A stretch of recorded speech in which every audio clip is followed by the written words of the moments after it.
y embarazo. Entonces, es importante esta patología porque pues, hemos tenido pocos casos, pero esos casos, pues, en caso de presentarse, pues tienen una repercusión tanto económica, psicológica, social, pues, para las pacientes. Entonces, vamos a hablar acerca de la guía de práctica clínica de VIH para manejo de gestantes y personas adultas.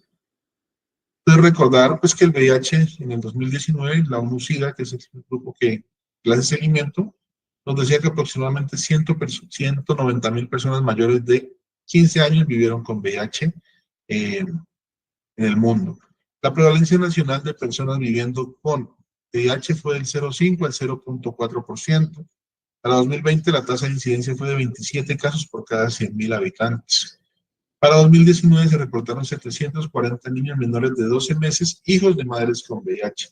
Entonces, parece muy poco, me dicen 740 niños, pero imagínense, son 740 casos que pudiesen haberse evitado si se hubiese hecho un diagnóstico a tiempo y un manejo adecuado.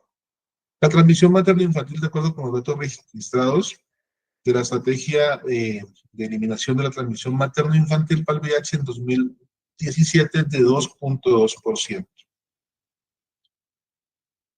Entonces, ¿qué factores influyen en la transmisión perinatal de la madre al hijo? Entonces, factores maternos, la mamá no sabía que tenía VIH.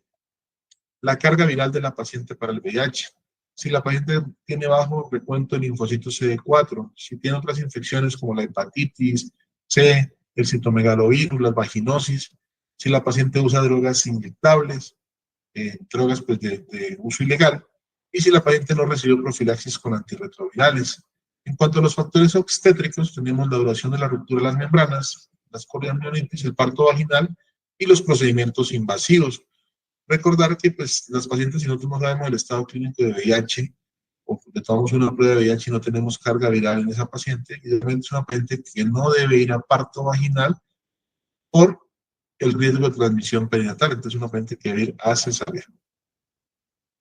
Los factores de riesgo pues, son los compañeros sexuales infectados con VIH, el antecedente de otras ETS, las pacientes trabajadoras sexuales, uso ilegal de drogas intravenosas, los pacientes que han tenido transfusiones antes de 1986, recordad que pues, fue en 1987 cuando se empezó con todo el boom del VIH y antes de hacer transfusiones de manera indiscriminada. Y si la paciente tiene relaciones sexuales con más de una pareja sin protección. ¿Cuáles son los mecanismos de transmisión? Puede ser antes del nacimiento, durante el trabajo de parto del nacimiento y después del nacimiento.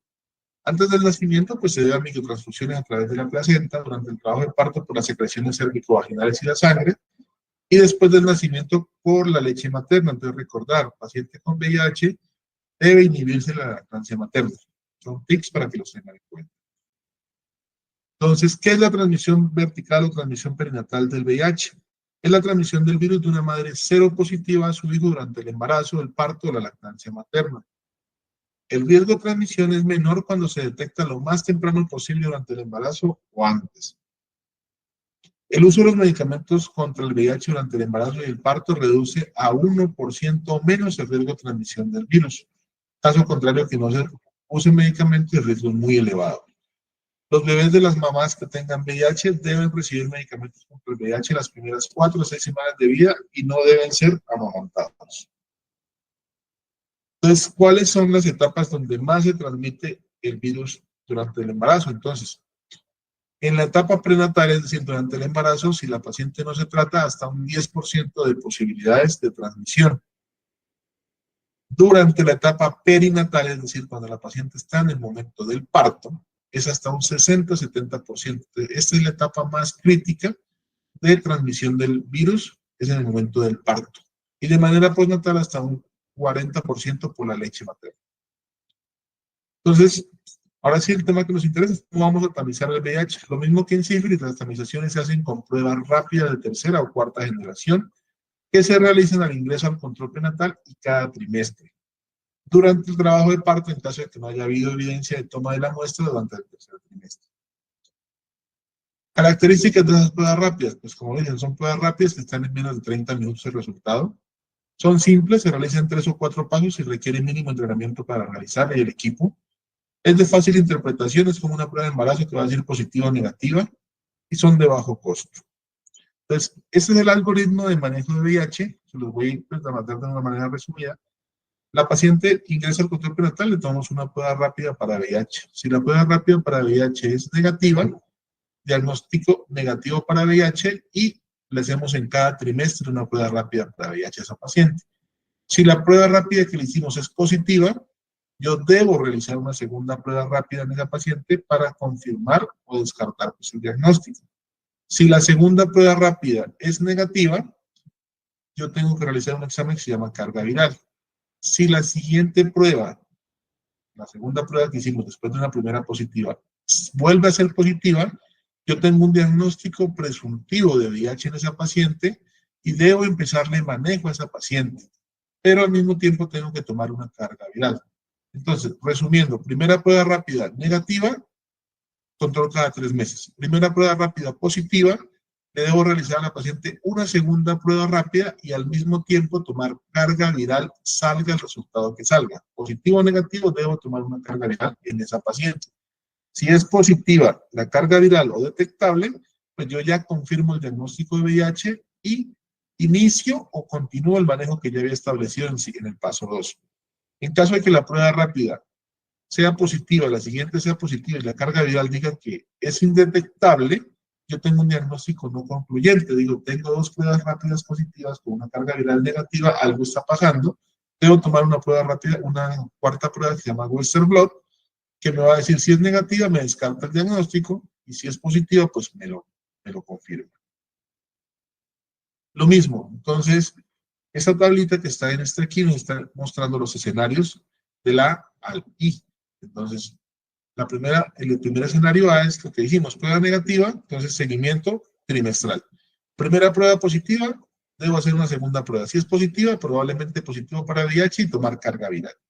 2 pruebas rápidas positivas con carga viral detectable positiva, pues es diagnóstico positivo de VIH y debo hacer ya la notificación de esa paciente. 2 pruebas rápidas positivas con carga viral indetectable, pues tengo un diagnóstico no concluyente y debo realizar una prueba rápida para un Western Blot para VIH. Tengo 2 pruebas rápidas positivas con carga viral no detectable, hago un Western Blot, está negativo, pues descarto el diagnóstico. Si está indeterminado, digo que es un diagnóstico probablemente negativo, pero tengo que repetir todo el esquema que les había hablado inicialmente. Vale, entonces, ya con un diagnóstico establecido de VIH en la paciente, ¿qué nos dicen las guías? Recomendamos iniciar el tratamiento antirretroviral en pacientes adolescentes y adultos mayores que reciban el diagnóstico de VIH lo más pronto posible entre las siguientes 4 semanas del diagnóstico. Es decir, debemos empezar el tratamiento lo antes posible una vez tengamos el diagnóstico. Se recomienda iniciar el tratamiento antirretroviral en pacientes gestantes que reciben diagnóstico de infección por VIH inmediatamente posterior a 2 pruebas reactivas. Como vimos, 2 pruebas positivas nos dicen que probablemente tengamos un VIH, aunque tenemos que tomar carga viral. Eso es lo que nos está diciendo esta recomendación. En personas que tengan diagnóstico de VIH, ¿cuál es el manejo establecido? Que son medicamentos que ustedes pues, no deben aprendérselos, pero porque esto los maneja un grupo de infectología. Nosotros en la ciudad contamos con una clínica o una EPS pues, que se encarga de manejar a todas estas pacientes que tienen VIH, les dan un manejo integral, les entregan el tratamiento tanto para la mamá como para el bebé, y lo más importante, les entregan medicamentos para inhibir la lactancia.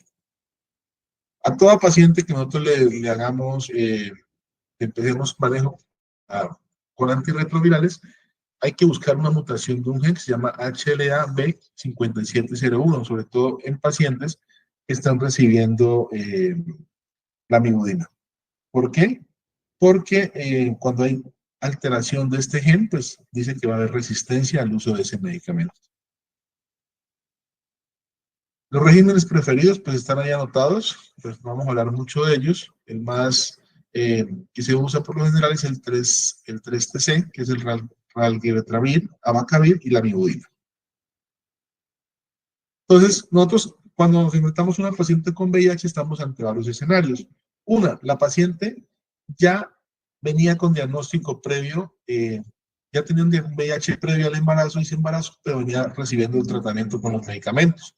Entonces, esta paciente debe recibir o continuar con el tratamiento ya establecido, pero se debe suspender en el primer trimestre el medicamento que se llama Efavirenz en caso de que lo esté recibiendo. Si la paciente venía sin tratamiento previo y tiene indicaciones de iniciar tratamiento, iniciamos en el primer trimestre lo más pronto posible los medicamentos, descartando el Efavirenz como manejo inicial. Si la paciente venía sin tratamiento previo y no tiene criterios para el inicio, pues la idea es iniciarlos después del primer trimestre, es decir, después de la semana 14-16, para evitar los efectos teratogénicos del medicamento. Y las embarazadas a las que no en el tercer trimestre les encontramos la prueba positiva, pues inmediatamente empezamos el tratamiento, solicitamos o confirmamos pues, con carga viral y tomamos niveles de CD4, como habíamos dicho, porque indican progresión. ¿Qué recomendaciones nos dicen respecto al manejo?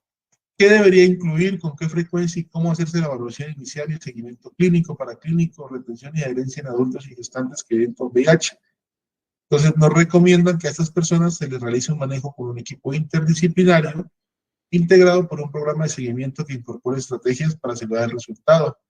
Va a estar conformado por un médico experto en VIH, un psicólogo, un psiquiatra, un nutricionista, el enfermero, trabajador social, el químico farmacéutico, un odontólogo y personal encargado del cumplimiento bajo el liderazgo clínico de un infectólogo. Estos son lo que esas EPS que les estoy comentando ofrecen para el seguimiento de estas pacientes, para mirar la tolerancia a la medicación y si hay o no adherencia a la misma. Entonces, respecto al control prenatal, ¿qué nos dice a nosotros respecto a la tamización de VIH? Hay que ofrecerles pruebas de VIH a todas las pacientes. Recordar que esta prueba es voluntaria y hay que firmar un consentimiento informado para la misma. Al mismo tiempo, pues detectar otras ETS como la sífilis, la hepatitis B, darle asesoría a las pacientes sobre sexo seguro y detectar patologías médicas que puedan complicarnos esta patología de por sí, como la diabetes, la preeclampsia, si la paciente tiene otras infecciones de transmisión sexual o si tiene toxoplasmosis. Entonces, como les dije, el equipo es un equipo multidisciplinario y las estrategias preventivas para la transmisión perinatal es inicio de terapia antirretroviral, determinar la vía de gestación de la terminación de la misma, es decir, vamos a llevar la cesárea o parto, porque se puede dar parto en algunos casos, ya lo vamos a ver más adelante, y inhibir lactancia materna de esa paciente. Explicarle a la paciente qué riesgos tiene cursando con el VIH, como son el parto pretérmino, los trastornos hipertensivos, el aborto, las infecciones, la hemorragia postparto, la muerte fetal y que la infección progrese en caso de no tratarse de manera adecuada. Entonces, como les dije, en la historia clínica vamos a anotar claramente la fecha en cual se hizo el diagnóstico del VIH, puede ser que se haya detectado antes del embarazo o durante el embarazo, siempre el componente psicosocial, entonces para por psicología, por psiquiatría de estas pacientes, y mirar el estadio clínico de la paciente que se esté presentando, si tiene algunas lesiones que nos indiquen que la paciente pueda tener diagnósticos asociados, como herpes, si tiene patología cervical, displasia anal, neumonías por neumocistis y obesi, o si tiene alteraciones hematológicas. Al mismo tiempo, vamos a evaluar el riesgo cardiovascular, antecedente de vacunación de la paciente, valoración por un oftalmólogo, recordar si tiene linfocitos CD4 menor de 50, pero el riesgo de retinopatías pues es muy elevado. Entonces, esto básicamente es lo que nosotros vamos a hacer en un control prenatal, lo mismo que hacemos en una paciente que no presente VIH, pues vamos a meterle el control prenatal, vamos a hacer el estadio clínico, las ecografías genéticas y los exámenes que se deben ordenar a todas las pacientes. Lo único que varía respecto a las demás pacientes es que casi en cada trimestre hay que estar tomando niveles de CD4 en la paciente y ecografía Doppler más ecocardiograma para la paciente, para el bebé, mejor dicho, por las afecciones que pueden pasar por los medicamentos que usa la paciente. Entonces, ¿cuáles son las intervenciones que vamos a utilizar? Durante el embarazo, reducir la carga viral usando tratamiento antirretroviral. Seguimiento y tratamiento de infecciones oportunistas y el apoyo nutricional. Recuerda que las pacientes por general suelen estar desnutridas, entonces si tenemos un apoyo nutricional adecuado, pues van a tener mejor respuesta a la medicación. Las 6 estrategias que establece el gobierno para la transmisión materno-infantil del VIH son solicitar prueba voluntaria, terapia antirretroviral anteparto, ácido budina intraparto, llevar a cesárea a las pacientes, antirretrovirales para recién nacido y sustitución de la lactancia. Con estas 6 estrategias se disminuye a menos del 1% la transmisión de VIH en el embarazo. Entonces, nosotros en la institución contamos con un kit de emergencia para la atención de la gestante con VIH y recién nacido expuesto. En alguna ocasión no hubo posibilidad de tenerlo, nos tocó remitir a una paciente, ¿Pero qué debe incluir este kit? Pues las pruebas rápidas, la ácido budina en ampolla, idealmente 2 ampollas, ácido budina en jarabe para el bebé y fórmula láctea pues para el reemplazo de la lactancia. Si el diagnóstico de la paciente se hace de manera intraparto, es decir, llegó la paciente sin pruebas rápidas para VIH, llegó en 2, 3 de dilatación y yo le tomo una prueba rápida y me da positiva, asumo que la paciente tiene VIH, tomo la segunda prueba, ordeno la carga viral, pero de inmediato ordeno el manejo de esa paciente y esa paciente no debe ir a parto porque no tengo carga viral. Entonces el manejo es con sidobudina intravenoso, 2 miligramos kilogramos la primera hora y luego 1 miligramo kilogramo hora hasta que se pince el cordón. Entonces, idealmente, si se va a ir a cesárea la paciente 3 horas antes del procedimiento, empezar con la sidobudina los 2 miligramos. Y pues luego la sidobudina oral para el bebé.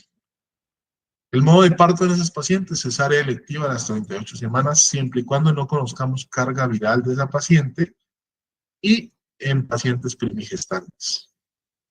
¿Cuándo podemos darle parto vaginal a las pacientes? Si es una paciente multípara que no va a arrancar de cero su trabajo de parto y tiene una carga viral indetectable.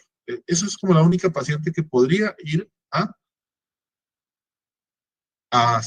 parto vaginal.